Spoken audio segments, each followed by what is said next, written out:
Mahigit 100,000 pesos na halaga ng hinihinalang shabu nasabat sa buy-bust operation sa Davao Oriental. Patrolwoman Sheena May Ilagan sa balita. Arestado ang dalawang individual sa isagawang buy-bust operation ng San Isidro Municipal Police Station nito lamang Nobyembre taong kasalukuyan sa San Isidro, Davao Oriental. Kinilala ang mga sospek na sina alias Okok, 34 anyos at alias Norlin, 31 anyos na pawang mga street-level individual sa nasabing lugar. Nakuha mula sa kanilang tinatayang 15 grams na hinihinalang shabu na may standard drug price na migit kumulang 102,000 pesos at iba pang mga ebidensya. Naharap ngayon ang mga sospek sa kasong paglabag sa Republic Act 9165 o Comprehensive Dangerous Drugs Act of 2002.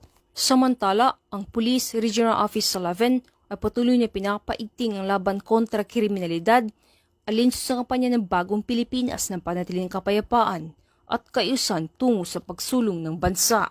Mula dito sa Rion 11, ako yung PNN correspondent, Patrolwoman Sheena May Ilagan, alagad ng batas, taga-taguyod ng Balitang Pulis.